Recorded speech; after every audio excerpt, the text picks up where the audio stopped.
तंतु कुछ शेष, परिग्रह अनुराग न द्वेष, वो मुनिवर चल पड़े।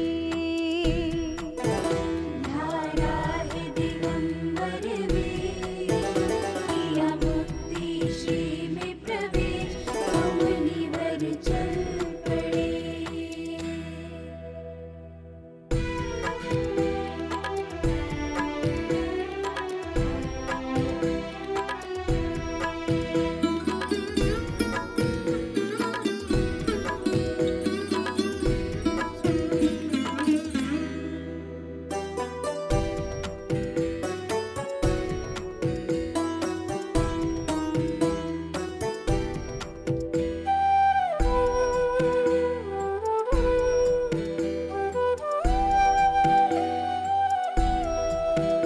सब राजपाट त्यागा, समता धन के स्वामी, चक्री झुकते पग में, वंदन अंतर्यामी। बहती उपशम रसधार, त्यागा सुत किय परिवार, वो मुनिवर चल पड़े। धारा है दिगंबर वेश, किया मुक्ति श्री में प्रवेश, वो मुनिवर चल पड़े, वो मुनिवर चल पड़े। धारा है दिगंबर वेश, किया मुक्ति श्री में प्रवेश, वो मुनिवर चल पड़े।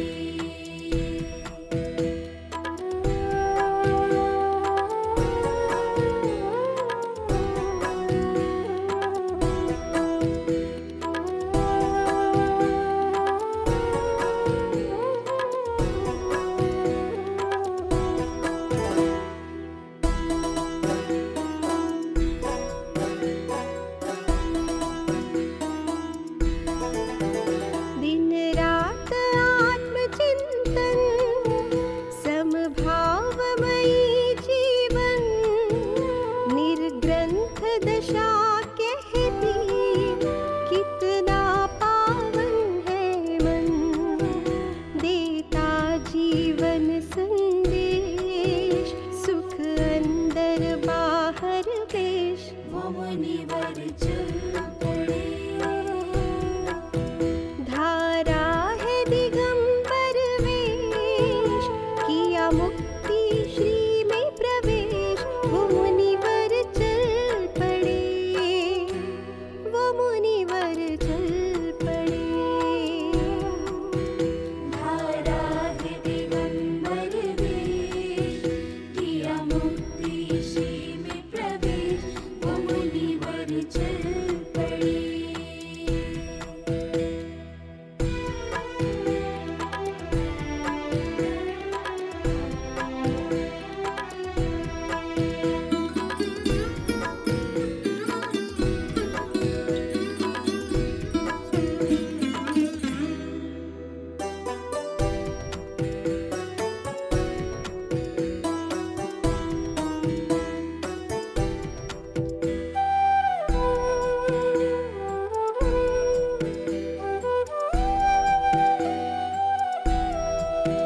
हे शाश्वत सुख भोगी, शुद्धात्म विलासी हो, वैराग्यमयी जीवन, निज भाव प्रकाशी हो। भव भोग से वैरागी, व्रतधारी बड़भागी, वो मुनिवर चल पड़े। धारा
बनवासी मुनिराज, मुक्ति रमणी सिरताज, वो मुनिवर चल पड़े। धारा है दिगंबर वेश, किया मुक्ति श्री में प्रवेश, वो मुनिवर चल पड़े, वो मुनिवर चल पड़े।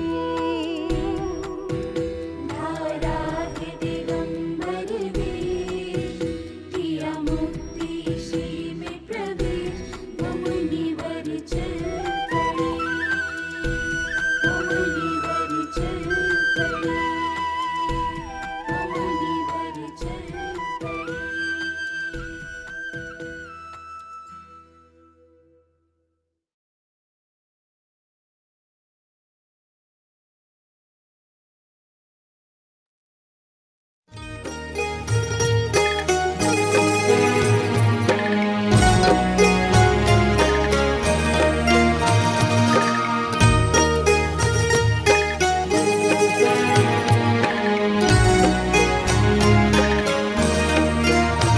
शब्दवाद नय षट द्रव्य गुण पर्याय और प्रमाण का, जड़ कर्म चेतन बंध का, अरु कर्म के अवसान का, कह कर स्वरूप यथार्थ जग का, जो किया उपकार है उसके लिए जिन वाणी माँ को वंदना शत बार है।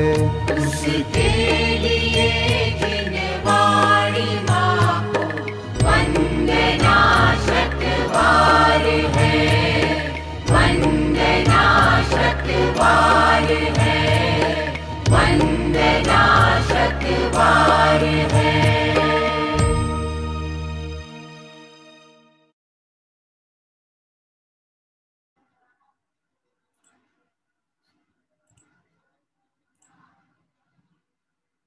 सभी साधर्मियों को जय जिनेन्द्र।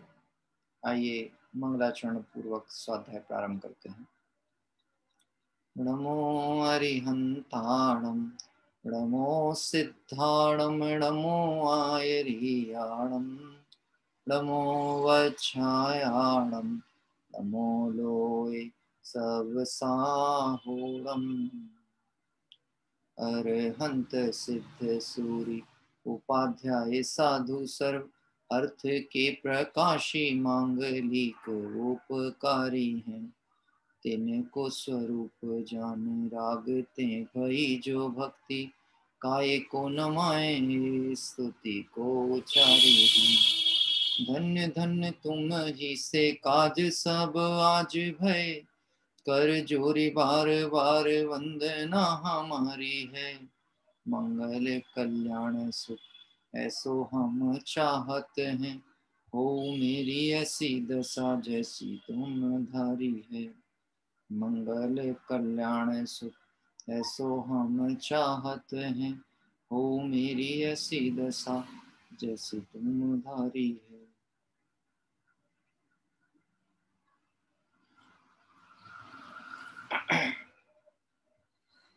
ब्रह्मचर्य निर्देशिका इस विषय के आदरणीय ब्रह्मचारी प्रवीण जी साहब आत्मन के द्वारा रचित और संकलित कुछ आगम पद्धति से जो निर्देश हैं उसकी चर्चा करते हुए हम और आप सभी अपने गृहस्थ की भूमिका में एकदेश रूप से ब्रह्मचर्य धर्म की आराधना कैसे हो सके, इस हेतु से इस विषय पर चर्चा कर रहे हैं। आइए, बहुत ही सामान्य विषयों पे चर्चा ऐसी चल रही है जो हमारे दैनिक जीवन से जुड़ी हुई है और जिस पे थोड़ा सा विचार करके यथासंभव संशोधन करके हम अपने उद्देश्य और पथ की ओर अग्रसर हो सकते हैं। इसलिए आदरणीय पंडित साहब ने इसमें उन पॉइंटों पर भी विचार करने को कहा जो हमारी गृहस्थ की भूमिका में सहज चलते ही रहते हैं। उसमें हम कितनी सावधानी रखकर, कैसी सावधानी रखकर और अपने लक्ष्य की प्राप्ति का पुरुषार्थ कर सकें, इसलिए बात यहाँ चल रही थी। कल हमने जहाँ विराम लिया था उस पॉइंट से आगे बढ़ेंगे, क्योंकि अब जो विषय यहाँ चल रहे हैं बहुत सरल विषय हैं। अब इसमें कहीं कोई क्लिष्टता वाले पॉइंट नहीं है, परंतु सामान्य तौर पर इसको समझते हुए और यथा योग यथा संभव अवधारण करने की भावना से इस विषय को अपने को पढ़ना है।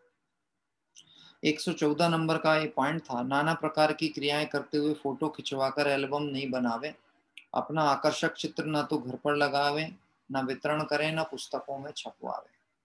क्योंकि जो ब्रह्म स्वरूप की आराधना की बात आती है, ब्रह्मचारी का मतलब ही क्या है? जिसके 5 इंद्रिय संबंधी विषयों की आसक्ति घटी है, जिसने अपने इंद्रिय व्यापार को सीमांकित करने का विचार किया। देखिए, एक तो होता है 5 इंद्रिय और एक होता है 5 इंद्रिय के विषयों की आसक्ति। इंद्रियां तो संसार अवस्था में संगी पंचेंद्रिय सभी जीवों के होंगी, लेकिन इंद्रिय होने पर ये नितांत आवश्यक शर्त नहीं है कि सभी इंद्रिय संबंधी विषय भी होना ही चाहिए। क्या कह रहे हैं? ये कोई जरूरी नहीं है। ये जैसे किसी के 5 इंद्रिय है लेकिन विषयों के प्रति राग का परिणाम नहीं है, तो ऐसे जीव के पदार्थ संयोग होने पर भी तत्संबंधी भोग का भाव नहीं होता।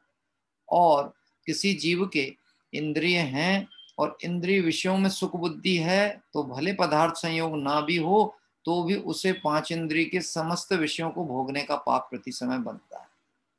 जैसे जब तक हमारे जीवन में परिग्रह आदि का सीमांकन नहीं है, तब तक हमें 3 लोक के वैभव का भोगने संबंधी पाप लगेगा। अकेला भोगने संबंधी नहीं, 3 लोक के वैभव के भोगने के परिणाम में होने वाली हिंसा, झूठ, चोरी, कुशील आदि विकारी जितने परिणाम है, सभी पापों का बंध होगा, जब तक हमने दृष्टि पूर्वक इस बात को त्याज्य नहीं माना, जब तक बुद्धि पूर्वक इसमें सावधानी पूर्वक प्रवर्तन नहीं किया। इसलिए यहाँ कह रहे हैं, लोकेशना से दूर होती है परिणति। ब्रह्मचारी किसे कहते हैं? जिसकी परिणति, जिसका लक्ष्य जगत प्रसिद्धि और लोकेशना से दूर। क्योंकि जिसको अभी जगत में अपनी प्रसिद्धि का विकल्प होता है, वह कभी आत्म सिद्धि नहीं कर सकते, क्योंकि ये दो विपरीत चीजें हैं।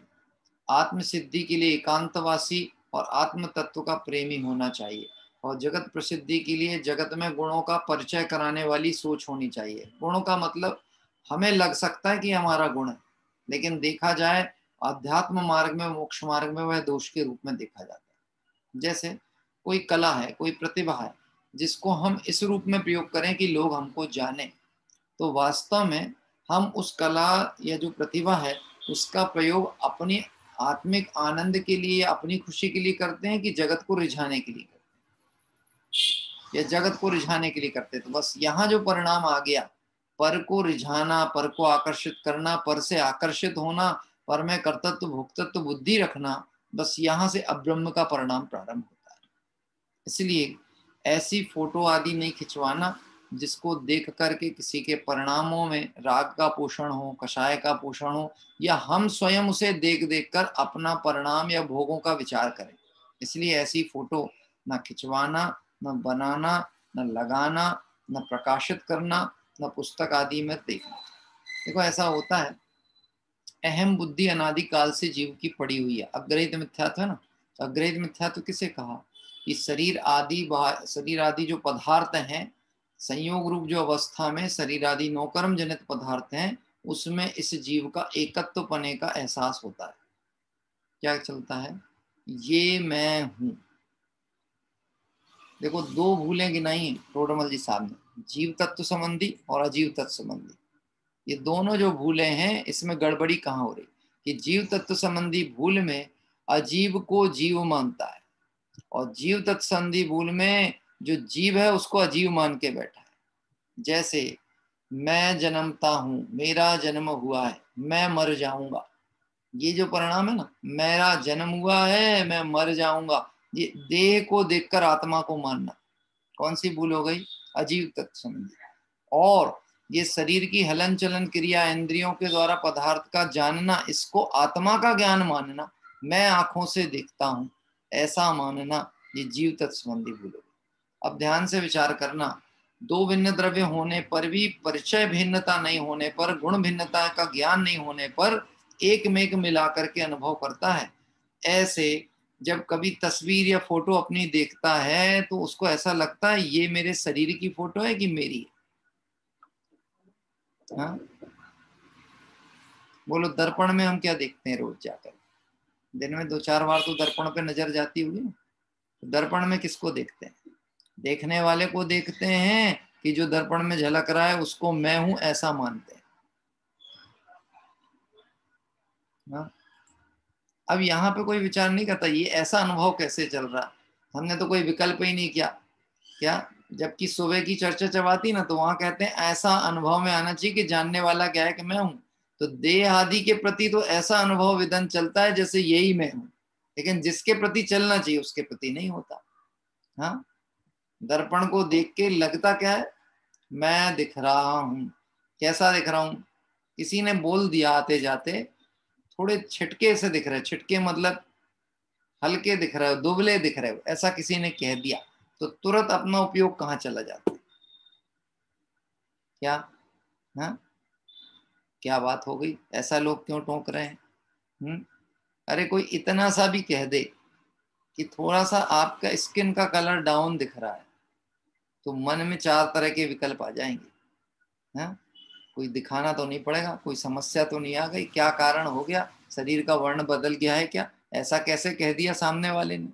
अरे हो सकता है परछाई पड़ रही होगी। नहीं, इधर उपयोग नहीं जाएगा। कहाँ उपयोग जाएगा? चूंकि एकत्व बुद्धि ऐसी बैठी ना, ये मैं हूं, इसलिए ब्रह्म स्वरूप के आराधक जीव को उन विकल्पों से बचने के लिए कि देहाश्रित बुद्धि और देह को आत्मा मानने का बहिरात्म पना उसके ना दृढ़ हो, वह उसमें शिथिलता है और वह छूटता जाए, इसलिए प्रेरणा दी पंडित जी साहब ने कि अपनी फोटो वगैरह खिंचवाना नहीं, मंदिर या घर में लगाना नहीं, पुस्तकों में प्रकाशित कराना। आइए पत्रों के आवश्यक धार्मिक अंशों को ही नोट करें। ये एक पंडित जी की अपना सोच है इस दृष्टिकोण से कि लोग कहीं पर लेखन आदि का भी विकल्प और व्यसन ही ना हो जाए। कुछ लोगों को ऐसा होता है बोलने का व्यसन होता है, कुछ लोगों को लिखने का व्यसन होता है, कुछ को संग्रह करने का व्यसन होता है। क्या कह रहे हैं? बोलने का भी व्यसन, मतलब मौका ही ताड़ते रहें कि कब लोग बोलें और मैं बोलना चालू करूं।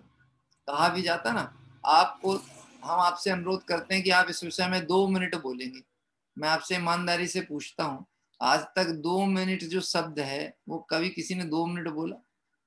हाँ, या तो वो 1 मिनट में बोल के चला जाएगा, मैं बहुत बहुत इस कार्य की अनुमोदना करता हूँ, इससे अधिक कुछ नहीं कहना चाहता हूँ, जय जय। और जब वो 2 मिनट बोलना चालू करेगा तो अंदर सल्ले और विकल्प जितने होंगे, क्या कह रहे हैं, ये विचार भी नहीं आएगा सामने वालों के परिणामों का क्या हो रहा है। आपको सच बताऊं, क्षमावाणी महोत्सव भी हो, क्षमावाणी महोत्सव में कोई व्यक्ति मर्यादा से ज्यादा बोल जाए, भले यही बोले मुझसे जो भूल हुई उसके लिए क्षमा करना है, मैंने किसी का दिल दिखाया हो तो क्षमा करना, यही बात को 10-25 बार भूल जाए, और दिया गया था टाइम 5 मिनट बोलने का, वो बोल गया 20 मिनट, तो सामने वाले क्षमा करेंगे कि क्रोध करने वाले? सामने वाले का परिणाम क्या होगा? ये कि कैसी क्षमा है, तुम तो मर्यादा उल्लंघन कर रहे हो। हैं, बात ख्याल में? इसीलिए यहाँ पर बात कह रहे हैं अनावश्यक विकल्प जाल से बचना। ब्रह्मचर्य की मतलब अनावश्यक विकल्प जाल से, लिखने में भी, पढ़ने में भी, प्रस्तुतिकरण में भी अप्रयोजनीय कार्य से बचना, ये पंडित जी साहब का भाव है। क्या कह रहे हैं? लिखने में भी कहीं लेखन की रुचि ऐसी लग जाए, किसी किसी को विशेष गहन चर्चा करने की तो रुचि लगती है लेकिन विशेष गहराई में उतरने का परिणाम नहीं बनता। क्या कई बार ऐसा होता ना, किसी ने बोला कि आप स्वाध्याय में नहीं देते, अरे वो तो बहुत सामान्य विषय चलता है। हाँ? बहुत सामान्य विषय, वो तो जनरल विषय है साहब, ऐसा लगता पाठशाला के बच्चों के स्तर की बात है। हम तो हम तो परमागम पढ़ चुके हैं, अब तो हम आगे के सिद्धांत ग्रंथ पढ़ने वाले लोग हैं, हमारे लिए उसमें क्या दम रखे? मैं आपसे प्रश्न पूछता हूँ, बाल पोथी का पहला पाठ दमदार है कि नहीं? कितना दम है? हाँ, कितना दम है कि यदि आपको द्वादश सांग का ज्ञान हो जाए लेकिन पैनिज आत्म ज्ञान बिना सुख लेस न पायो, 11 अंग 14 पूर्व का ज्ञान हो जाए लेकिन ये अनुभव में नहीं आता कि मैं आत्मा हूं, ये जो जितनी चर्चा है ये मुझसे संबंधित है, मेरी है। हाँ, अतुल भाई कह रहे हैं पूरा समय सार डला है। बाल पोथी के भाग 1, ब्रह्मचारी हरि भाई। मैं जीव हूँ, मुझ में ज्ञान है, मैं ज्ञान से जानता हूँ।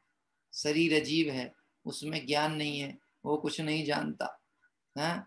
जीव द्रव्य में ज्ञान गुण होता है, जानना उसकी पर्याय है। विचार तो करके देखो। मैं कभी कभी ऐसा विचार करता था कि एक जन्मे हुए बालक को, अभी जिसको ड़मकार मंत्र भी बोलना नहीं आ रहा, उसके कान में पहले या उसके कंठ में कौन सा शब्द डाले जा रहे हैं? मैं जीव हूं। क्या डाला जा रहा है उसके दिमाग में? सबसे पहले मैं जीव हूं। ये निर्णय कर, ये निर्णय होगा तो तू लक्ष्य और प्रयोजन के नजदीक होगा। तो ब्रह्मचर्य का मतलब होता है विकल्प जालों से बचना, बुद्धिपूर्वक बचना, ऐसे प्रसंगों से बचना, ऐसे साधनों से बचना जो विकल्प को विस्तारीकरण करते हैं। ईमानदारी से विरक्ति किसी विषय में अनुरक्त होने के लिए नहीं की गई थी, अपितु सर्व विषयों से विरक्त होकर स्वभाव में समर्पित होने के लिए ली गई थी विरक्ति। नहीं तो ऐसा ना हो जाए कि घर गृहस्थी की जिम्मेदारी तो छूट जाए और समाज की जिम्मेदारी माथे पे ले बैठे। ऐसा हो जाए। घर गृहस्थी के तो ये बोल करके कि यहाँ परिणाम ठीक नहीं रहते हैं, ये सब यहाँ पे तो लगा ही रहता है सुबह से शाम तक। राजनीतिक सामाजिक चर्चाएं, रोना धोना, सुख दुख, यही प्रसंग चलते। ऐसे में हम जीवन नहीं खोना चाहते। हम तो विरक्त होकर के ब्रह्म स्वरूप की आराधना करें। अब बोल करके निकला तो घर से, या विचार तो किया, लेकिन फंस गया किसी उलझाव और विकल्प जा रहा। तो निश्चित समझना, पंडित साहब कह रहे हैं अनावश्यक कार्यों से वर्जित रहना, बचना। आगे एक पॉइंट और आता है, अभिनंदन पत्रों को प्रथम तो ले ही नहीं, कमरे में तो कदापि ना लगाएं। क्या कह रहे हैं? मैं आपसे पूछता हूं, अभिनंदन पत्र में क्या लिखा होता है? पढ़ा आपने अभिनंदन पत्र? हाँ, अभिनंदन पत्रों में गुणानुवाद होता है कि दोषों की चर्चा होती है? पहले तो इतना बताइए। गुणानुवाद, गुणानुवाद मतलब जिसको अभिनंदन दिया जा रहा है उसके गुणों की चर्चा की जाएगी, उसके गुणों को प्रकाशित किया जाएगा, उसके गुणों पर बात की जाएगी। लेकिन गजब की बात है, समाज यदि उससे उपकृत है और वो उसके गुणों की चर्चा करे तो ये उसका कर्तव्य है समाज का। लेकिन ये मेरे गुण हैं ऐसा मानना उस जीव की अज्ञानता है। डॉक्टर साहब ने मार्दव धर्म की चर्चा में इस विषय पे अच्छा चिंतन प्रस्तुत किया। जिन्होंने पढ़ा होगा 10 धर्म के 10 लक्षण और सुने होंगे दादाजी के प्रवचन, तो निश्चित उस बात को समझ सकते हैं। मालूम है क्या कहते हैं? प्रशंसा मानव स्वभाव की एक ऐसी कमजोरी होती है जिससे बड़े बड़े सूरवीर नहीं बच पाते। निंदा की आंच जिन्हें पिघला नहीं सकती, प्रशंसा की ठंडक उनको छार छार कर देती है। क्या कह रहे हैं? जो निंदा के कारणों में भी धैर्य रख सकते हैं, वो प्रशंसा में फिसले बिना रहते नहीं। आपको किसी को अपने सामने झुकाना हो तो क्या करना पता है? सरल तरीका क्या? कितने अकड़े आदमी हो, झुक नहीं रहा हो, संघर्ष कर रहा हो, उसको झुकाने का तरीका क्या है? एक तो 2 शब्द मीठे बोलो प्रशंसा के उसके, और उसको हार पहना दो। क्या हार पहना दो? खुद सिर झुका के हार के पास आके खड़ा हो जाएगा।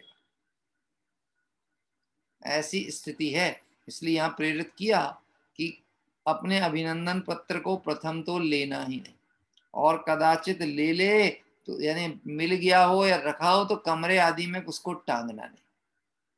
क्यों नहीं टांगना? नहीं तो उन चर्चाओं को देख देख करके प्रसन्न होगा, उन बातों को पढ़ पढ़ के प्रसन्न होगा जो ऊपरी ऊपरी बाह्य लक्षणों को देखकर कही गई है, जिसका आत्मा से कोई संबंध नहीं। हाँ, डिग्रियां कैसी लगाते अपन? डिग्रियां, अच्छा मैं आपसे सच बताओ, कौन सी डिग्री है जो लेमिनेट करके आप लगाओगे अपने ऑफिस में, या अपना कोई इंस्टीट्यूशन हो, एजुकेशन सेंटर हो, या कहीं अपना बैठक रूम हो, वहां आप कौन सी डिग्री लगाओगे? जिसमें फेल लिखा होगा या जिसमें पास होगा या जिसमें डिस्ट्रिक्शन होंगे? कौन सी लगाना चाहोगे? हाँ, तो वो ही लगाएंगे जिसमें सर्वोत्तम अंक प्राप्त हुए हों। अभी ऐसा हुआ था, मैं जब जबलपुर में पढ़ता था, मतलब जबलपुर में डॉक्टरेट के लिए जाता था, एक बार अब्दुल कलाम आजाद जो उस समय राष्ट्रपति थी तत्कालीन, वो दीक्षांत समारोह में आए। यानी जो विद्यार्थी जिनकी पढ़ाई पूरी हो जाती है उन्हें डिग्री देने के लिए यूनिवर्सिटी एक दीक्षांत समारोह करती है, और उस दीक्षांत समारोह में उनको जो भी डॉक्टरेट हैं, डीलेट हैं, जिन्होंने उस कार्य को पूर्ण किया, उसको पदवी के देकर सम्मानित किया जाता है।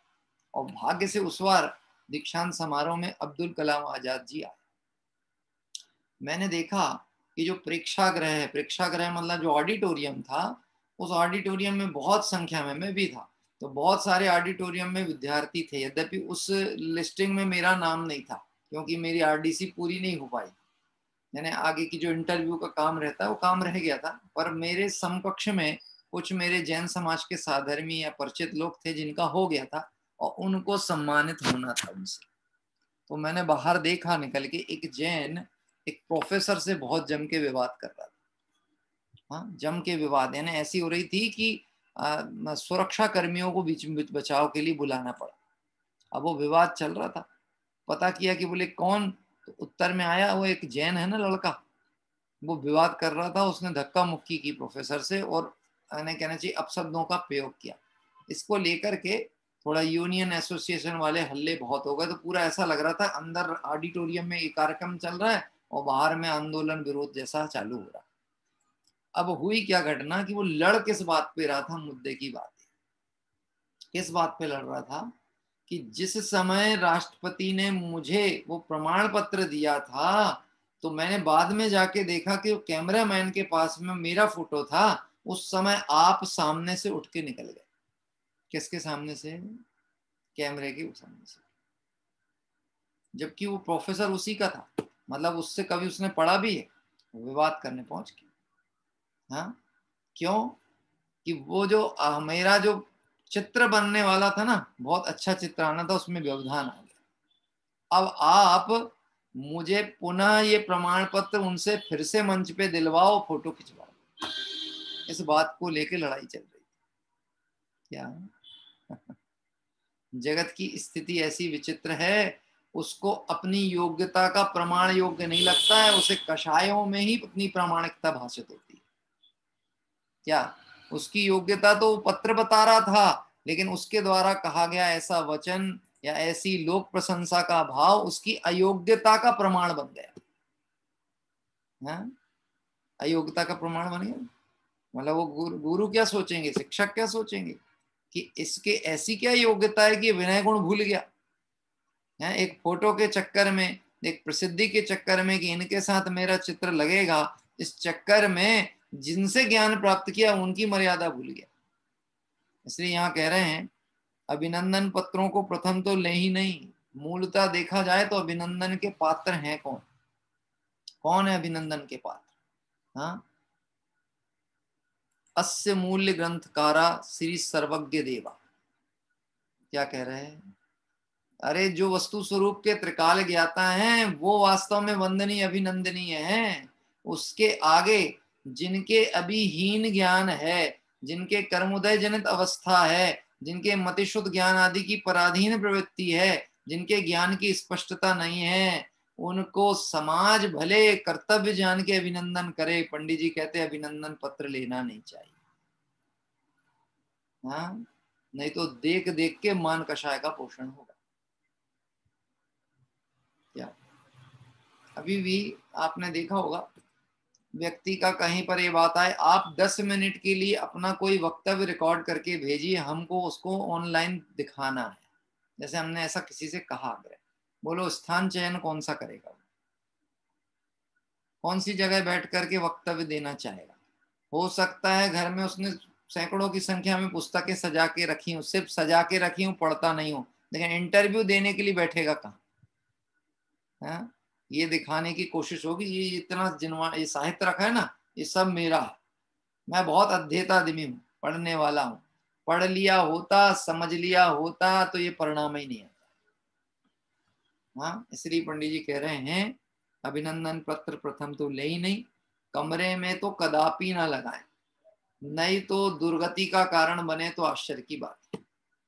इस विषय में मैंने एक बात कही थी जब पिताजी की स्मृति सभा का कार्यक्रम किया था, आप सभी उसमें बहुत से लोग सम्मिलित थे, तब मैंने एक बात कही थी, मेरे यहाँ पिताजी इस विषय में कहना चाहिए इस विषय का निषेध करते थे। कौन से विषय का? कि जीते जी किसी व्यक्ति का अभिनंदन पत्र नहीं लिखा जाना चाहिए। जीते जी मतलब उसके जीवन काल में, वो स्वयं जीवित हो, अभी उसका पूरा जीवन काल पूर्ण नहीं हुआ और उसके सामने उसका अभिनंदन पत्र बन गया और अभिनंदन पत्र उसको भेंट दे दिया और उसको सम्मानित कर दिया, समझ लेना उसके अगर वो अभिनंदन में रस आ गया तो निश्चित पतन होने वाला है। हाँ, बात ख्याल में आती है? लोग कभी भी अपने अवगुणों का प्रदर्शन नहीं करना चाहते हैं, जो गुण है उसको दिखा दिखा कर ऐसा मानते हैं यही मेरी वास्तविक प्रतिभा और योग्यता है। अब वो कई रूप में हो सकती है, धार्मिक मंचों में भी कई तरह से देखने को मिल सकती है और सामाजिक मंचों में भी कई तरह से देखने को मिल सकती है। हाँ, देखिए यदि अपरिचित स्थान पर, अगला पॉइंट आ रहा है, यदि अपरिचित स्थान पर हो तो विशेष सावधानी रखें। सामान्यता भी सोने से पहले बाउंड्री या कमरे की सांकल लगा दें। गजब की बात है, इतनी छोटी छोटी बातों पे संकेत दे रहे हैं पंडित जी कि ब्रह्मचर्य धर्म की आराधना कर रहे हो, ब्रह्मचारी के पद पे हो तो मर्यादा क्या रखना, अपने कमरे की सांकल लगा करके रखना। क्यों लगा के रखना? विषय चोर बहु फिरत हैं, विषय चोर बहु फिरत है? कोई आ जाए बैठ जाए तो पता लगा घंटे 2 घंटे तक उठ ही नहीं रहा। कई बार ऐसी भी स्थिति हो जाती, कुछ कुछ लोग ऐसे रहते हैं, पंडित जी कुछ चर्चा करनी है आपसे, टाइम कब है? अपन ने अगर सहजता में ये बात कह दी कि बस भोजन के बाद आपको जब वो अनुकूलता तो आ जाना। हाँ, अब वो बात मुद्दे की तो एक दो और बाकी सब यहाँ वहां की चर्चा वार्ता, ऐसा ऐसा समाज में ऐसा चल रहा, साहब ये गलत है कि सही है। बहुतायत लोग, बहुत आपने देखा होगा, प्रश्न पूछते हैं, भेजते भी हैं और कई प्रश्न ऐसे होते हैं जिसको हम समझ पा रहे हैं ये पूछने का कोई औचित्य ही नहीं, लेकिन फिर भी पूछने की आदत है। हाँ? आप बताओ, आप बताओ। और हम किसी से कह दें हम आपको प्रश्न का उत्तर तभी देंगे जब आप हमारी शर्त अनुसार स्वाध्याय करोगे, तो पूछा, बोलो कौन सी जिनवाणी का स्वाध्याय चल? नहीं, स्वाध्याय तो बहुत गहरा है हमारा, स्वाध्याय तो हम बहुत प्रवचन सुनते हैं, वो नहीं, आप तो जे बताओ, जे बताओ। मालूम है बड़े पंडित जी के ये वक्तव्य के आधार पे जो प्रवचन है उसमें ऐसी बात आई है, पूछने का अधिकार उसको होता है जो अध्येता है, अभ्यास करता है।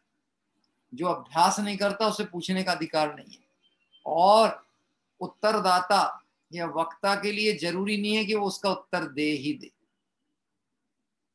विचारेगा, पूर्व पर विचार करेगा, इसकी योग्यता क्या है, इसको ये उत्तर देना है कि नहीं, कहीं ये उत्तर पाके स्वच्छंदी तो नहीं हो जाएगा। हाँ, हो सकता है वो या तो निषेध कर दें या कह दें कि अभी इस विषय में मैं आपसे कोई बात नहीं करना चाहता। ये सब चर्चाएं आई आत्मानुशासन में, रत्नकर्ण सावकाचार में, मोक्षमार प्रकाशक में, जहाँ श्रोता वक्ता के स्वरूप की चर्चा टोडरमल जी ने की, सदा सुखदास जी ने की, रायमल जी साहब ने की, वहाँ ये सारी चर्चाएं बड़ी विस्तार ढंग से दी गई। देखिए, विशेष रूप से अकेले होने पर इसका ध्यान रखें। अब अकेले होने पर दोनों स्थिति की बात की जा रही है, चाहे वह पुरुष पर्याय का जीव हो, चाहे वह स्त्री के ब्रह्मचारी के रूप में हो, कोई ब्रह्मचारी बहन हो, दोनों को मर्यादा क्या ध्यान रखना है। एकांतवासी तो हो सकते हो, लेकिन खोटे व्यसन वालों की संगति नहीं करना, या ऐसे संयोगों में नहीं जाना परिणाम बिगड़ने के अवसर जहां जाता रहता। हाँ, इसलिए मृदुभाषी, मौन भाषी और एकांतवासी ये एक ब्रह्म स्वरूप के आराधक के लक्षण परिचय होते हैं।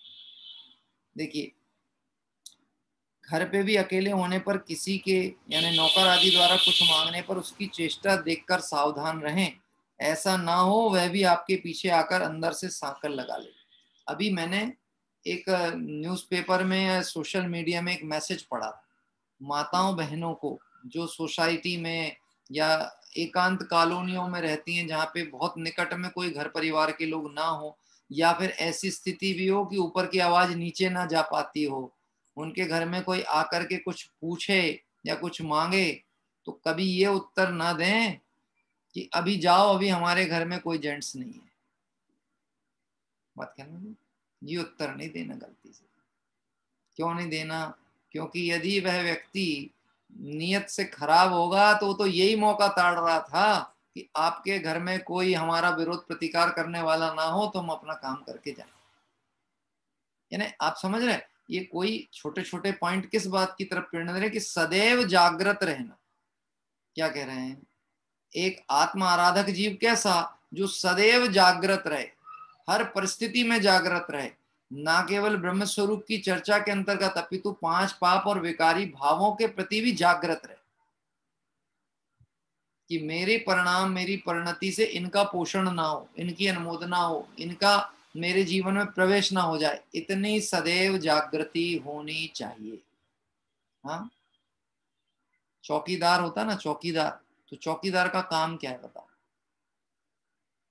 अतुल भाई, रात भर चौकीदार का काम क्या रहता है? क्या करता है चौकीदार बैठकर? सबसे पहले में पहला काम है जागते रहता है। सिर्फ जागता रहेगा ना तो जो अपराधी है, चोर है, उसके लिए इतना ही भय पर्याप्त है कि कोई जाग रहा है, और जहां पे सोता दिखा तो निश्चित समझ लेना अब चोरी होने वाली है, अब कोई ना कोई गलत काम होने वाला है। हाँ, नीलेश जी बोलते हैं जागते रहो चिल्लाता रहता है। हैं? क्या बोलता है वो मालूम? जागते रहो मेरे भरोसे मत रहो। क्या बोलता है? जागते रहो मेरे भरोसे मत रहो। हाँ, क्योंकि सोगे तो खोए बिना रहने वाले नहीं। अनादि काल से जीव मोह रूपी शराब को पी करके बेचेत पड़े सब देही हैं, चलता फिर राग प्रभंजन है। डॉक्टर साहब ने पूजन में डाली, बेचेत पड़े सब देही है तो चैतन्य आत्मा, लेकिन पड़े ऐसे बेचेत, पर्याय दृष्टि करके, पर्याय में सुख की खोज करके, बाहर परद्रव्यों की सुख की भीख मांग करके, हैं तो सिद्ध के समान अनंत धनपति और भिखारी बन करके दर दर ठोकरे खा रहे हैं। किसकी बात चलती है? किसकी चर्चा चल रही है? भिखारी की कि मेरी? ये मेरी। क्यों मेरी? क्योंकि ऐसी अवस्था, टोडरमल जी साहब ने कहा, ये जो हम वर्णन करते हैं सो तुम्हें ऐसा अनुभव में आता है कि नहीं आता? अगर अनुभव में आता है तो समझ लेना ये चर्चा तुम्हारी है। अब वहां कोई समस्या बता करके अधर में नहीं छोड़ा, समस्या का परिचय करा के उसका योग्य समाधान तुरंत बताया गया। हाँ, अभी टोडरमल जी की जन्म जयंती वर्ष के लिए मोक्ष मार्ग प्रकाशक और कुछ ग्रंथों से महत्वपूर्ण बिंदुओं का संग्रह का काम चल रहा है, कर रहे हैं।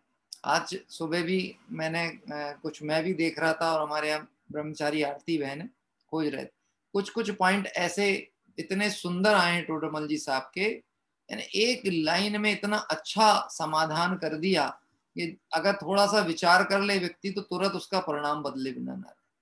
हाँ, इतनी सरल भाषा लिखी, जिन्हें दुखी ना होना वो कसाय ना करे। क्या कह रहे? जिन्हें दुखी ना होना हो वो कसाय ना करे, कोई लाग लपेट की बात नहीं। हाँ, सीधे 2 दूनी 4 बारी, दुखी होना है कसाय करो, दुखी नहीं होना है कसाय मत करो। क्यों? क्योंकि जीव को अपने परिणाम का फल निश्चिततया ही होता है, बंध भी होता है और उदय में भी आता है। यदि तुम नहीं चाहते हो कि ऐसे प्रसंग बने जो असाता आदि के हो, पाप के उदय हो, तो कषाय नहीं करो, क्योंकि कषाय होगी तो निश्चित ही उसका प्रतिफल और फल सामने आए बिना रहेगा। आवाज पहुंचती है प्रमोद जी? थोड़ा सा नेटवर्क कम ज्यादा दिख रहा है मुझे, पर मुझे लग रहा है आवाज पहुंच रही होगी। अतुल भाई आ रही है ना? हाँ, चलिए देखिए, इसलिए पंडित जी ने कहा सावधान रहें, अकेले में भी किसी नौकर आदि कुछ की मांगने की चेष्टा देखकर सावधान न रहें, ऐसा ना होकर कि वे पीछे से आकर के कमरे में साकल आदि लगा दे और कोई अशोभनीय कार्य करे। 118 नंबर, विशेष रूप से महिलाओं के लिए, ये पंडित जी के विशेष ब्रह्मचर्य की आराधना के पॉइंट है। कहीं अकेले नहीं जावे, 2-3 भाई या बहन मिलकर वात्सल्य युक्त सील की रक्षा करते हुए रहें। इस पंचम काल में जहां पर मुनि को भी एकाकी रहने का विधान नहीं है क्योंकि हीन परिणाम वाले हैं, तो गृहस्थ की भूमिका में सामान्य श्रावकों को पंडित जी साहब ये बात संकेत करके स्मरण करा रहे हैं कि अकेले नहीं रहना। क्या कह रहा है? अकेले नहीं रहना, अकेले नहीं जाना। कहीं रहो तो एक अच्छी स्वस्थ सोच के 2-3 लोग होने चाहिए। हाँ, मैं आपसे कहता हूँ तीर्थ यात्रा करने जाना हो तो कैसे जाना, चर्चा संग्रह में पंडित साहब ने दिया इस विषय पे। चर्चा संग्रह ग्रंथ है ना, उसमें दिया तीर्थ यात्रा करने की तैयारियां क्या है। मेरे को अभी अभी विचार आया, अपन इतनी तीर्थ यात्राएं कर ली, एक आध दिन वो तैयारी की भी चर्चा 2-4 पॉइंट हैं तो वो हमारी होनी चाहिए। बोले पंडित जी अभी गए कहाँ हैं हम? लियो भैया 153 होने को आ गई और आप कह रहे अभी गए कहाँ हैं? मतलब क्या लग रहा सोच, अभी तो घर पे बैठे साहब, अभी कहाँ तीर्थ वंदना। हाँ, यानी मतलब हम जब प्रत्यक्ष पहुंचेंगे तो तीर्थ वंदना होगी। अरे तब भी तेरा परिणाम यदि वहां पर मूल लक्ष्य पे नहीं गया तब भी तीर्थ वंदना नहीं हुई, इससे भ्रमण हुआ। क्या भ्रमण हुआ? देखो, विशुद्ध रूप से तीर्थ यात्रा के परिणाम पे जाओ तो अन्य विकल्प को छोड़ ही देना चाहिए। ऐसे मल्टी पैकेज डिजाइन नहीं करना चाहिए यात्राओं में। ऐसे क्षेत्र पे चलो जहां पर्यटन भी हो, पूजा भी हो जाए। क्या कह रहे हैं? नहीं तो राग की धारा अधिक समय तो वहीं भागने वाली है। Tourism tourism tourism tourism. हाँ, क्यों साहब? मैसूर गए थे ना अपन अभी, कनकगिरी, मैसूर के पास में कनकगिरी गए थे दर्शन करने। तो वहाँ कनकगिरी था, नाम क्या था, कनकगिरी था यार। तो वहां हम जहाँ गए थे, बताओ मैसूर में और भी पर्यटन है कि नहीं है? क्या है बताओ मैसूर में? हम्म? इतने इतने सारे उत्तर आ रहे फटाफट। इतने उत्तर तो मेरे को तीर्थ क्षेत्र की जानकारी के लिए नहीं आ पा रहे थे। सबको पता है मैसूर मतलब क्या, मैसूर में देखना है ना क्या। हाँ, कि बोले एक वृंदावन गार्डन है, एक मैसूर पैलेस भी साहब बहुत सुंदर है, आप जाओ तो जरूर देख के आना। हाँ, हमारे भंडारी जी के यहाँ से मुक्ता जी हैं, उनने भेज भी दिया है। मैसूर पैलेस साहब, मैसूर पैलेस। हाँ विचार करके देखना। यहाँ पंडित जी कह रहे हैं एक तो अकेले नहीं जाना, और जिस लक्ष्य से जाना उस लक्ष्य की भावना और सोच वाले जीवों की संगति में जाना। हाँ, तीर्थ यात्रा करने गए और विषय कषाय लोलुपी और विकार परिणाम वालों के साथ चले जाओ, आप शिखर जी की वंदना को भी चले जाओ, आपके परिणाम वैसे ही होंगे। हाँ, जैसे देखो ये तो संगति का प्रभाव होता है, आप किस संगति में और किस प्रसंग में, उस अनुसार आपके परिणामों पे उसका असर बना बना रहता है। यद्यपि तीर्थ यात्रा बड़े विशुद्ध परिणामों से होनी चाहिए और बहुत भक्ति पूर्वक होनी चाहिए और अपने हित की भावना को लक्ष्य में लेकर के करनी चाहिए। इसलिए एक सोच और एक दृष्टिकोण वाले संग हो उनके साथ ही जाना, जहां पर अन्य विकल्प जाल वाले लोग हों उनके साथ यात्रा करना ही। नहीं तो क्षेत्र के अभिनय का दोष भी लगेगा, धर्म मार्ग के उल्लंघन का दोष लगेगा और परिणामों का विकार तो हुआ, सो वो बात अलग ही है। क्या कह रहे हैं? हाँ, इसीलिए यहाँ पंडित जी की जो चर्चा चल रही है कि 2-3 भाई बहन मिलकर वात्सल्य युक्त सील की रक्षा करते हुए रहे। आगे एक पॉइंट आ रहा है, अच्छा पॉइंट है, सरल पॉइंट है, बहुत अच्छे पॉइंट है। रात्रि के समय अंधेरे स्थानों में लाइट होने पर भी अपने पास टार्च जरूर रखें। एक ये बहुत ध्यान रखने जैसी चीज है, टार्च जरूर रखें। कोई बता सकता है ये पॉइंट का ब्रह्मचर्य सील से क्या संबंध होगा? टार्च का सील से क्या संबंध होगा, ब्रह्मचर्य से क्या संबंध होगा?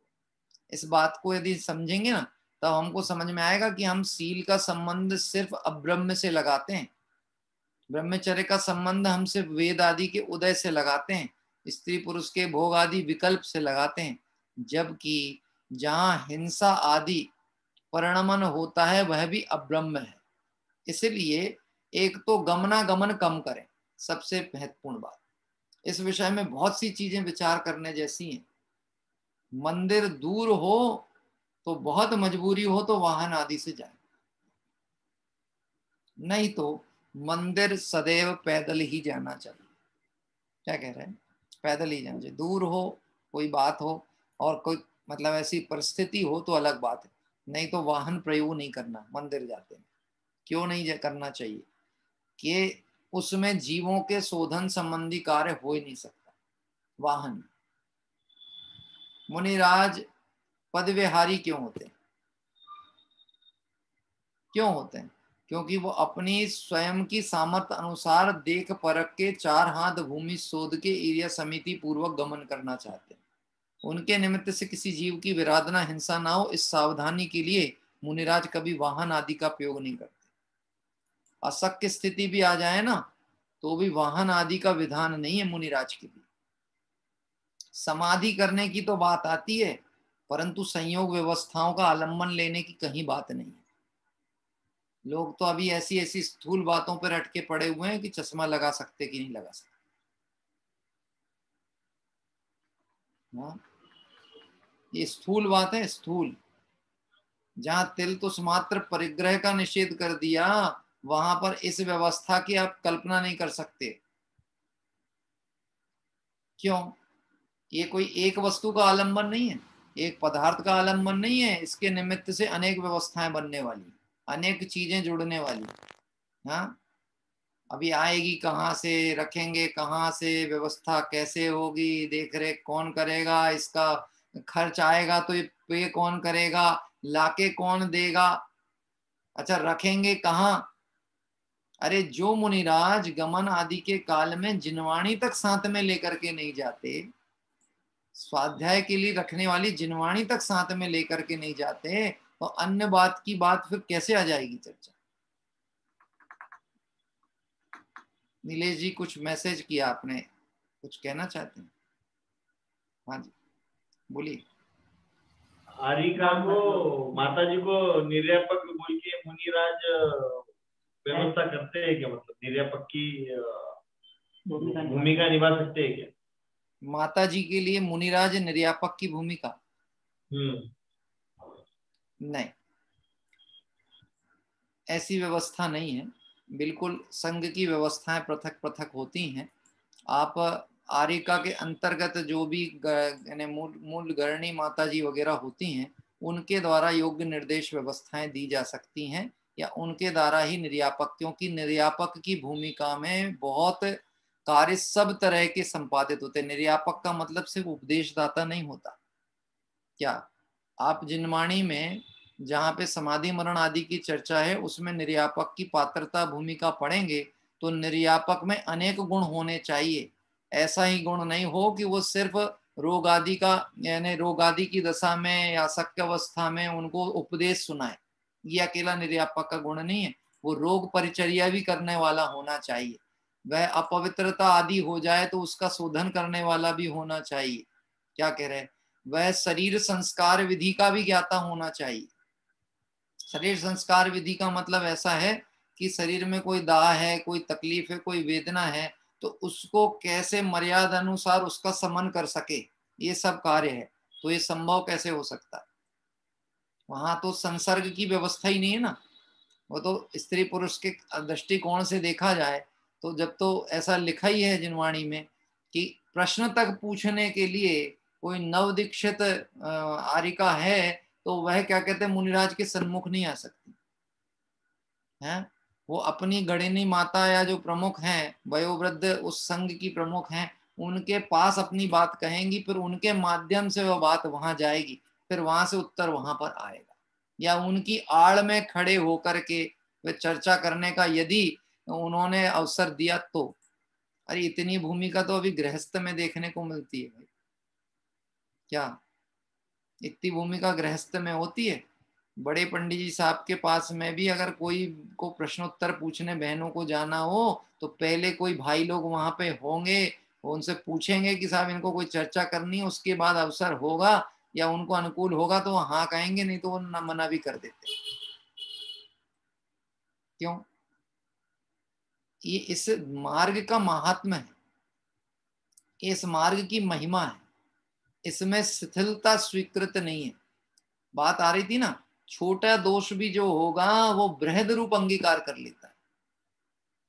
जो विकार है वो छोटा अंश रूप है, यदि उसका त्वरित और सही समय पे उपचार न किया जाए तो वह विकार बड़े रूप में प्रकट होने लगता है। इसलिए काल दोष कह लें या पंचम काल कह लें, इस बात की आड़ लेकर के राजमार्ग के विपरीत प्रवर्तन स्वीकृत नहीं होता। इसलिए जिनवाणी में जैसा स्वरूप गृहस्थ की भूमिका का है वैसा गृहस्थ को पालन करना है। ब्रह्मचारी की भूमिका के अनुसार जो गुणस्थान प्रमाण मर्यादाएं वो उसे पालन करनी है। और मुनि धर्म तो अलौकिक ही है, उसका भी वर्णन जो आचार्य भगवंतों ने किया उस अनुसार वैसी प्रमाणिकता से उसको स्वीकार और मान्य करना चाहिए। देखिए आइए थोड़ा सा और बढ़ते हैं।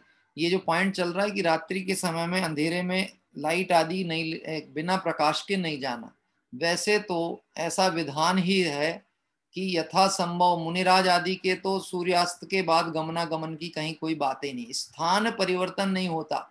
अरे मुनिराज करवट नहीं लेते, क्या कह रहे हैं, कोई सूक्ष्म जीव की हिंसा ना हो जाए इसलिए आसन परिवर्तित नहीं करते, तो गमनागमन की चर्चा नहीं। अब रहती है बात ब्रह्मचर्यवत के हिसाब से गृहस्थ की भूमिका में, तो उसमें भी जितने जितने उसकी कषाय घटी है और जितना तत्वाभ्यास बढ़ा है उसके ये सारी क्रियाएं सीमांकित होती जाएंगी बाहर की। और कदाचित यदि उसके गमनागमन हो तो बिना प्रकाश आदि के साधन के बिना उसको गमन नहीं करना चाहिए। आप ये समझ लेना, प्रकाश का और अंधकार का कहना चाहिए जातिगत दुश्मनी है, प्रकाश और अंधकार की। ऐसे ही प्रकाश और अवगुणों की भी जातिगत दुश्मनी। जैसे चोर होता है ना, चोर को सिर्फ लाइट जलती दिख जाए तो वो वहां आना नहीं चाहता, और अंधेरा दिखेगा तो उसका परिणाम विकार रूप हुए बिना रहेगा। इसलिए ऐसी सावधानी का प्रवर्तन करने की दृष्टिकोण से यहाँ पे बात की गई कि रात्रि के समय अंधेरे स्थानों में लाइट होने पर अपने पास टॉर्च रखें। एक और चीज मेरे को ध्यान आई है प्रसंग अनुसार, वो जरूर कहता हूँ। तीर्थ यात्रा की एक आवश्यक सामग्री की लिस्ट आप जरूर बनाना। अपन ने इतनी लंबी यात्राएं की हैं, होगा संभव तो मैं आपको अपने स्वाध्याय प्रेमी ग्रुप में आगे समय में भेजूंगा, हाँ, कि हम जब भी यात्रा को जाएं तो क्या क्या सावधानी रखें, कौन कौन सी सामग्री हमारे साथ में होनी चाहिए, जिसमें प्रकाश के साधन तो निश्चित लेकर के चलना, टॉर्च वगैरह। क्यों? क्योंकि मंदिरों के दर्शन को जाओगे आप, कई जगह ऐसे मंदिर होते हैं, कंदराओं में होते हैं, नीचे स्थानों पे होते हैं जहाँ उचित प्रकाश नहीं है। वीतरागता का अवलोकन किए बिना यदि सिर्फ दर्शन किया तो वास्तव में वो सही दर्शन है ही नहीं। पहला काम होता है वीतरागता की परीक्षा करना, पहले देखना निर्दोष प्रतिमा है कि नहीं, वह वीतरागी के लक्षण युक्त है कि नहीं। क्या अंधेरे मंदिर में सीधे प्रवेश कर गए, बहुत सारे लोग तो दर्शन करके आ रहे, जाओ जाओ देख के आ जाओ, कुछ नहीं हो, वो वहां है भगवान, वो अंधेरा अंधेरा दिख रहा ना, वहां भगवान है, तुम तो बस सर पटक के आ जाना। ऐसा काम नहीं चलने वाला, अपना प्रकाश साधन लेकर के आ। ये बात कहाँ ध्यान में आती है, जब हम पर्वतों पे या कहीं क्षेत्रों पे चढ़ जाते हैं, फिर ध्यान आती अरे यार टार्च तो लेके नहीं है, द्रव्य अपनी साथ में लेके नहीं है। बहुत छोटी छोटी चीजें हैं लेकिन बड़ी महत्वपूर्ण और आवश्यक वस्तुएं हैं। इसके बिना गृहस्थ की भूमिका में जो व्यवहार धर्म मर्यादा उसका पालन नहीं हो सकता। आगे पॉइंट आता है, खुले स्थानों पर विशेष रूप से महिलाओं के लिए स्नान वस्त्र बदलना आदि नहीं करें। यदि मजबूरी हो तो अत्यंत सावधानी शीघ्रता पूर्वक करें। पुरुष महिलाओं के मध्य स्नान आदि में विशेष सावधानी रखें। दो लोगों के बीच में भी स्नान मालिश आदि कार्यों में सावधानी रखें। यानी ऐसे कोई भी कार्य जो परिणाम को विचलित कर सकें, विकार उत्पत्ति कर सकें, उसके लिए पंडित जी ने यहाँ प्रेरणा दी है, ऐसा खुले में नहीं करना। ये सब चीजें प्रत्यक्ष देखो कहीं ना कहीं देखने में आती हैं, तब ये बात कहने में भी आती है। आप ऐसा नहीं समझना कि बात कहने को कह दी गई, निश्चित ही कहीं ना कहीं देखने में चीजें आती हैं। पंचकल्याणक प्रतिष्ठा महोत्सव में ऐसा होता है, जो लोग टेंटों में या पंडाल के आसपास ठहरे होते हैं, वो कई बार बहुत आकुलता में इस बात का उल्लंघन कर बैठते हैं कि वो कार्यक्रम ना निकल जाए, तो ये भी ध्यान नहीं रख पाते हैं कि हम सुरक्षित और यथोचित जगह पर ये सब क्रियाएं कर रहे हैं कि नहीं कर रहे। हाँ, खुले में ही स्नान आदि करने बैठ गए, तो ये योग्य नहीं है। है। ऐसे कोई नदी सरोवर दिख गए तो कोई जैनी की ऐसी आत्मार्थी की ऐसी तरीका नहीं होता कि वो जाकर के तुरंत सरोवर में स्नान वगैरह करने लगे। तो है ही नहीं, विधान ही नहीं है। ये तो मार्ग ही सीमांकन का है, विकल्प जंजालों से बचने का है। नहीं तो शिखर जी वे पर्वत पे भी गए तो पता नहीं कितना समय सीता नाला और गंधर्व नाला में बीत रहा है। क्यों साहब प्रमोद जी, बैठे कि नहीं कभी एक आध दफा बैठे हैं? तो साहब पिछली बार आए थे, इतना अच्छा पानी का प्रवाह था, बहुत मजा आया था। हम तो 3 घंटा यहीं बैठे रहे। इतनी देर भगवान पार्श्वनाथ भगवान की टोक पे नहीं बैठे इतनी देर जितनी देर वहां बैठा। मतलब जैसी राग की धारा होती है वैसा जीव का परिणमन और परिणाम कार्य करता है। इसलिए यहाँ कह रहे हैं कि विकार होने का जो भी कारण बने उन संसाधनों और कारणों से बचने की प्रेरणा दी जा रही। और आगे पॉइंट लेते हैं, सरल पॉइंट है इसलिए इस पे विशेष व्याख्या नहीं कर रहे हैं अपन।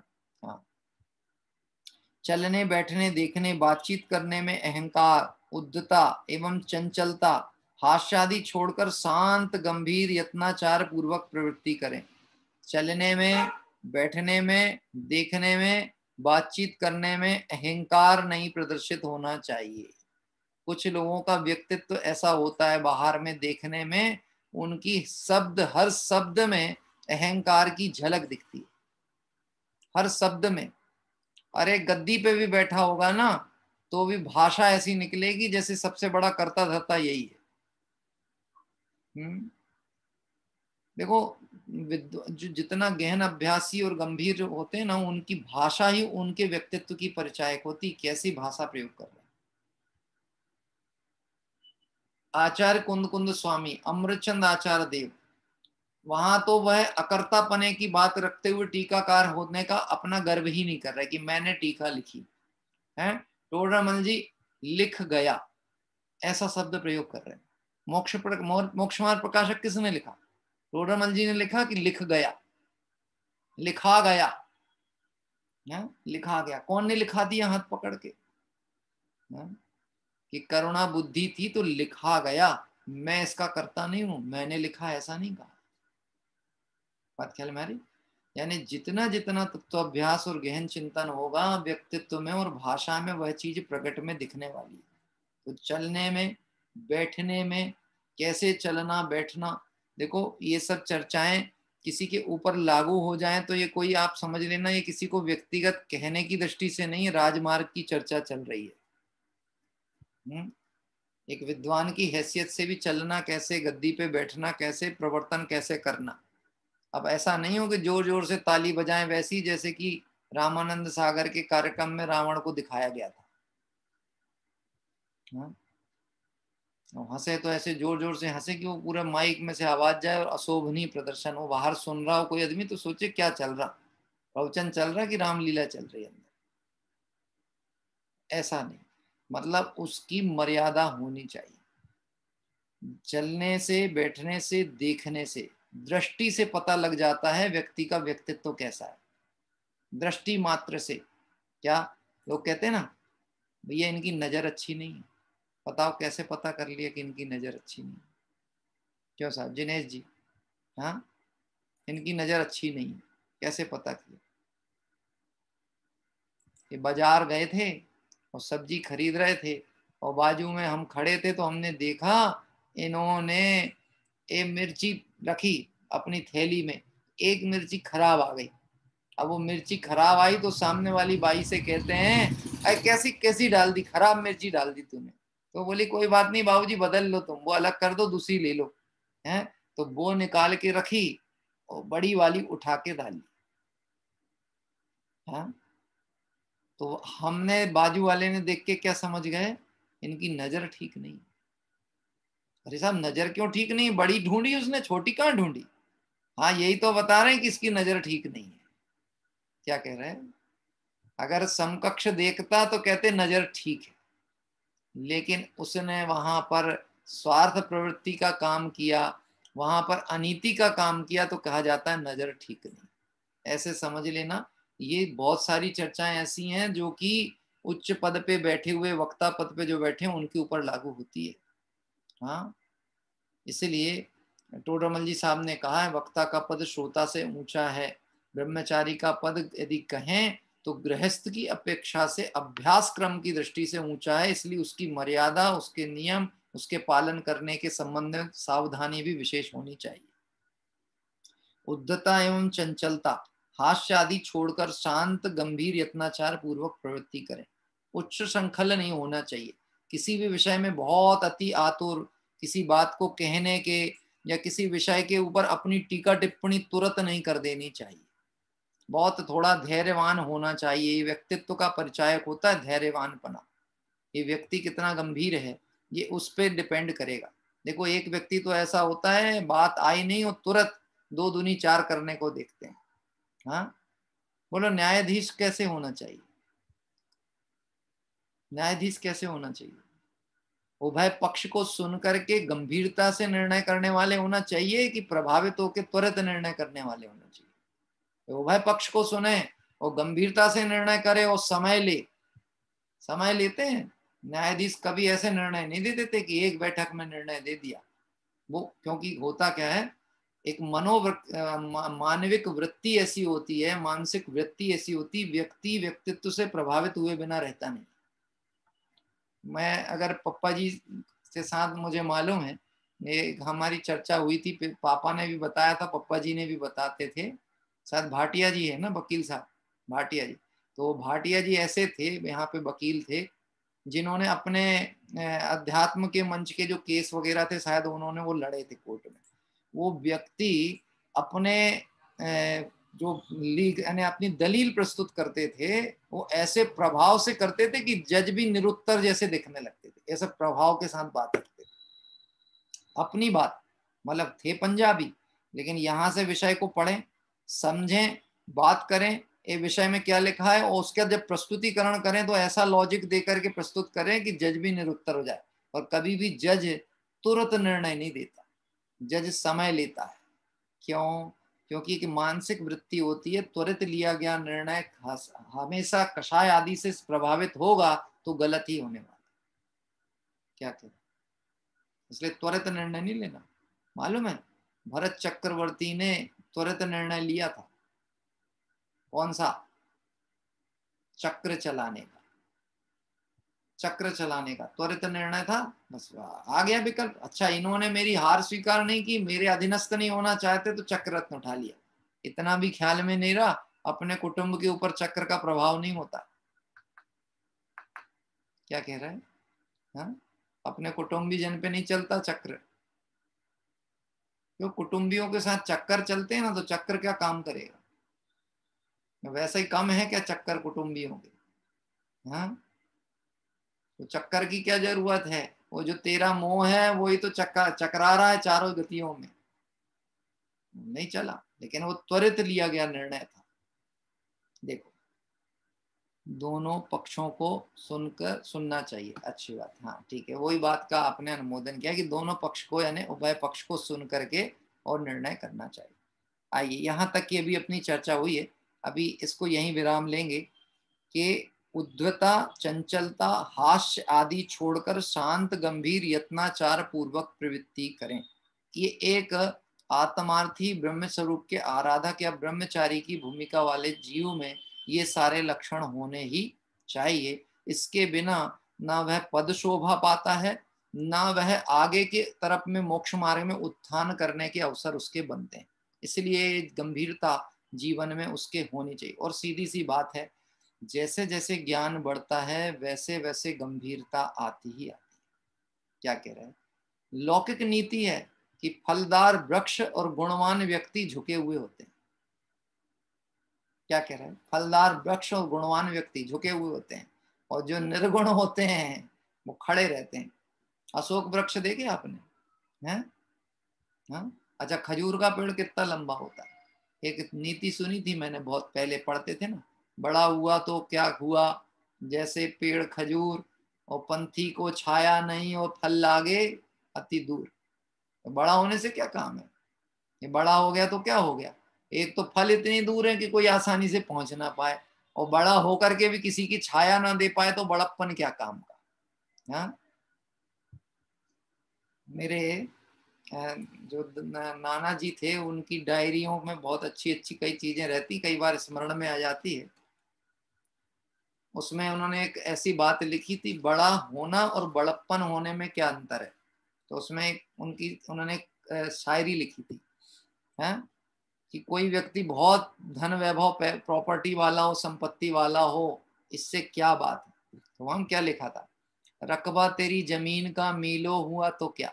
रकबा मतलब कहना चाहिए आज की भाषा में कहें तो विस्तार, क्षेत्रफल कितना है तुम्हारे पास, कितने एकड़ है। रकबा तेरी जमीन का मीलो हुआ तो क्या, रकबा तो तेरे दिल का 1 इंच भी नहीं। क्या कह रहे हैं, रकबा तो तेरे दिल का 1 इंच भी नहीं। अगर यहाँ बड़प्पन की बात करता है तो ये ज्ञान यदि सबसे बड़ा साधन है, ज्ञान की वृद्धि होती है तो गंभीरता, धैर्य, जीवन में उसका पालन और आत्मोत्थान की भावना ये निश्चित ही आनी चाहिए। ऐसी भावना रखते हुए अभी की बात को विराम लेते हैं। आइए भक्ति के क्रम में आज जो भक्ति ले रहे हैं, जी हाँ, रितु जी जैन के यहाँ से लेंगे ना। हाँ, उदयपुर से, आज चूंकि उदयपुर परिवार था तो मैंने कहा था कि उदयपुर से भक्ति के लिए आज अवसर उनका है।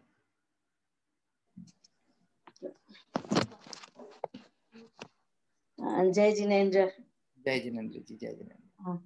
प्रारंभ। बोला आत्मा में आग लगाई रे मती, बोला आत्मा उजली में मेली तू बनाई दे मती, बोला आत्मा आत्मा है थारो असली सोनो, आत्मा है थारो असली सोनो, आणि में तू खोट मिलाई जे मती, बोला आत्मा आत्मा है थारी अमृतरी कुंजी, अमृत में जहर मिलाई जे मती, बोला आत्मा आत्मा है थारे अमृतरी कुंजी, अमृत में जहर मिलाई दे मती, बोला आत्मा आत्मा है थारी घनरी दीवड़ी, एक बार अड़ीने तू फूक मारने बुझाई दे मती, बोला आत्मा आत्मा है थारी घनरी दीवड़ी, एक बार तो अड़ीने फूक मारने तू बुझाई दे मती, बोला आत्मा आत्मा है थारे ज्ञानरी पावड़ी, आत्मा है थारे ज्ञानरी पावड़ी, चंद मुक्ति पाए आई जे पाछो कदी आई जे मती, आत्मा में तू मुक्त होइने कदी पाछो आई जे मती, ना राग बनूंगा ना देश बनूंगा, भगवान बनूंगा, भगवान की संतान हूँ, भगवान बनूंगा। जय जिनेन्द्र जी। एक सुंदर भक्ति अभी हमारे उदयपुर से बहन ने ली, यद्यपि थोड़ा सा मारवाड़ी शब्दावली प्रयोग थी और हमारी भाषा उससे संबंधित नहीं, लेकिन आत्मा शब्द सुनते से ऐसा समझ में आ जाता है अपनी बात चल रही थी। अब वो कोई सी भी भाषा में चल रही हो, आत्मा विकारों से रहित है, आत्मा में कोई प्रविष्ट नहीं होता, वही सारी चर्चा जो अपन अपने स्वाध्याय में भगवंतों की वाणी के माध्यम से कर रहे हैं, वह सारी चर्चा अभी इन्होंने एक भक्ति के माध्यम से ली है। आइए हम सभी भाव प्रतिक्रमण पाठ के साथ में और जिनवाणी स्तुति का पाठ करेंगे और साथ ही साथ कल की यात्रा जो हमारी 154वीं मंगल तीर्थ वंदना है उसकी संबंधित जानकारी प्राप्त करेंगे। हे अरहंत प्रभु, मुझसे मन वचन काय द्वारा कृत कारित अनुमोदना द्वारा संरंभ समारंभ आरंभ द्वारा क्रोध मान माया लोभ द्वारा प्रमाद इत्यादि विभावों द्वारा इस भव में या पूर्व भव में सच्चे देवशास्त्र गुरु की अभिनय हुई हो, व्रतों में अतिक्रम व्यतिक्रम अतिचार अनाचार दोष लगाया हो, एकेंद्रिय से लेकर पंचेंद्रिय तक किसी भी जीव की हिंसा हुई हो, विराधना हुई हो, दिन या रात में लगाए सर्व दोषों का पश्चाताप व्यक्त करता हूं, क्षमा मांगता हूं, वह मेरे सभी दोष मिथ्या हों, मैं मुझ में रहूं, इस प्रकार मैं इन सभी दोषों का प्रायश्चित करता हूं। ओम नमः सिद्धेभ्य। आइए जिनवाणी स्तुति पाठ के लिए हम सभी आगे बढ़ेंगे। इसके पूर्व में हमारी कल की जो क्षेत्र वंदना है, यद्यपि अनेक क्षेत्र हम दर्शन करते हुए बढ़ रहे हैं, कल हम एक कल्याण क्षेत्र पहुंच रहे हैं उत्तर प्रदेश में काकंदीपुर। काकंदी क्षेत्र जो है पुष्पदंत भगवान की जन्मभूमि है, 9वें तीर्थंकर पुष्पदंत भगवान की जन्मभूमि है। और इसी के पास में एक कहाऊ करके भी क्षेत्र है। यद्यपि ये कहाऊ जो क्षेत्र है, यहाँ पे तप और ज्ञान कल्याणक हुआ था भगवान पुष्पदंत स्वामी का, लेकिन इस क्षेत्र संबंधित कोई विशेष जानकारी नहीं है, सिर्फ थोड़ी ऐतिहासिक जानकारी उपलब्ध हुई है। लेकिन काकंदी जो क्षेत्र है, यहाँ पर एक बहुत सुंदर मतलब पुराना ऐतिहासिक प्राचीन मंदिर है। और इसके साथ साथ यह क्षेत्र अभय घोष मुनि, जिनका नाम समाधि मरण पाठ में आता है, उनकी निर्वाण स्थली के रूप में भी जाना जाता है। अभय घोष मुनि राज जो थे, जिन्होंने समाधि पूर्वक देह त्याग की थी, ऐसे मुनिराज की निर्वाण स्थली के रूप में भी इस क्षेत्र को जाना जाता है। वर्तमान में यहाँ पर अनेक कहना चाहिए नई रचनाएं वगैरह भी हो रही हैं, लेकिन हमें तो जो ऐतिहासिक तथ्यों के हिसाब से मंदिर है और पुष्पदंत भगवान की हमें पूजन का लाभ कल प्रातः काल इस क्षेत्र पर प्राप्त होगा।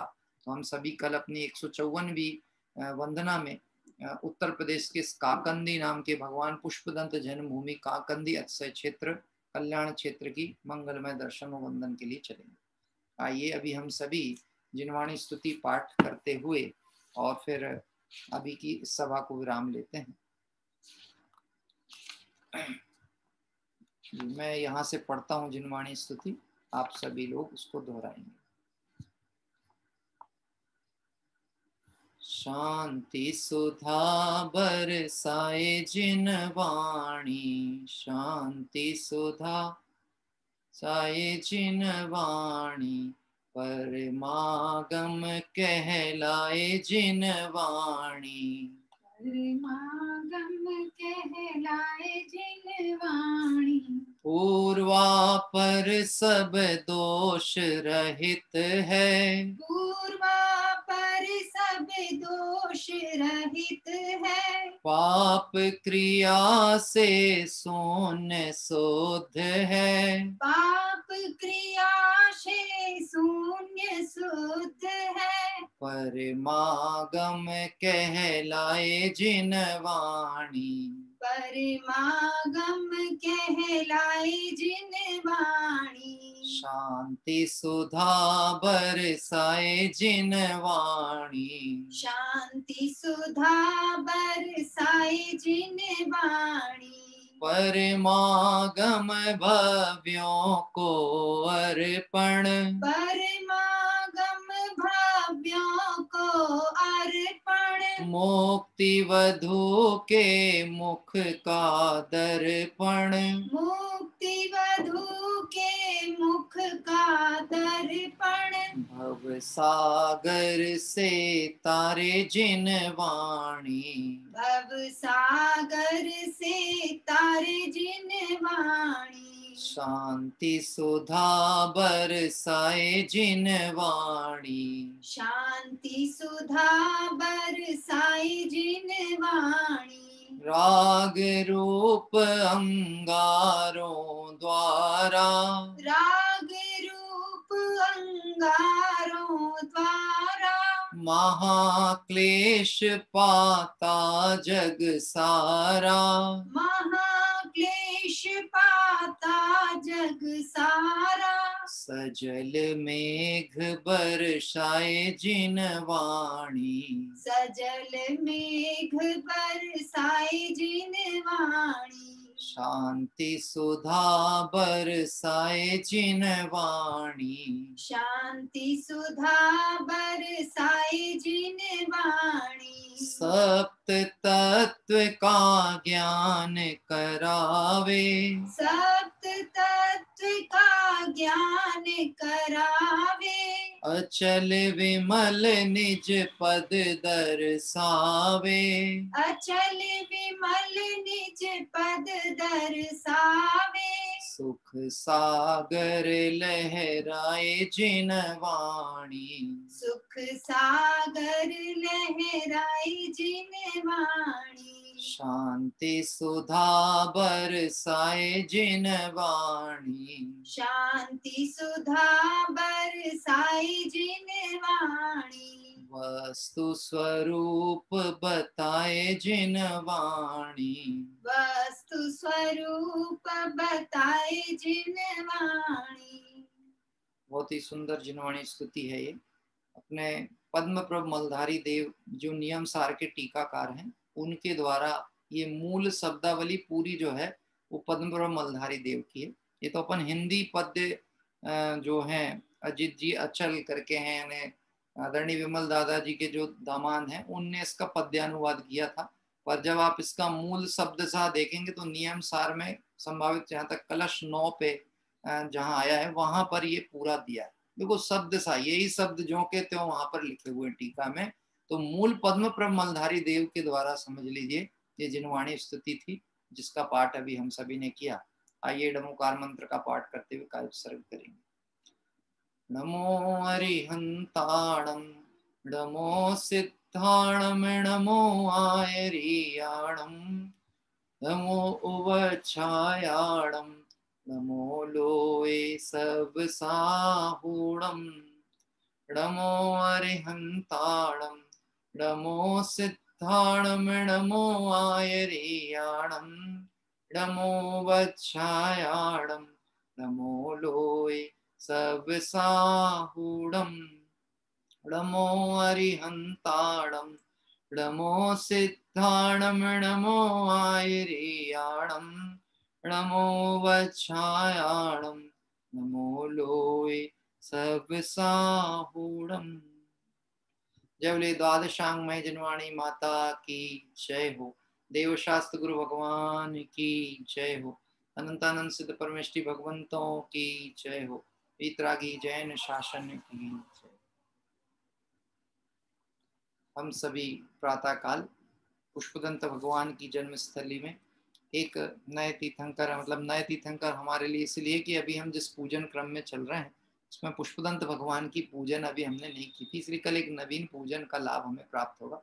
अपने क्षेत्र चयन में कई आयाम होते हैं जिसमें एक भाव ये भी है तीर्थ वंदना के साथ साथ कम से कम एक बार तो सारी पूजाएं हमारी पढ़ने में आ जाए, जिससे कि कभी हम जब अपने मंदिरों में बैठ कर के पढ़ेंगे तो पुनः एक बार स्मरण होगा कि किसी क्षेत्र वंदना में हमने ये भगवंतों की पूजन की थी, ऐसा सोचकर। और कभी कल्याणक तिथि भी आ जाती है तो अपन कल्याणक तिथि के अनुसार भी उस विषय का चयन करने का प्रयास करते हैं। और बाकी तो सब क्रमबद्ध में है कि कल क्या होना है और आगे क्या होने वाला है, फिर भी अपनी भावनाएं सफलीभूत हों और हम अपनी आत्मा आराधना को सफल करके शीघ्र संसार से पार हों। इसी मंगल भावना से विराम लेते हैं। सभी को जय जय।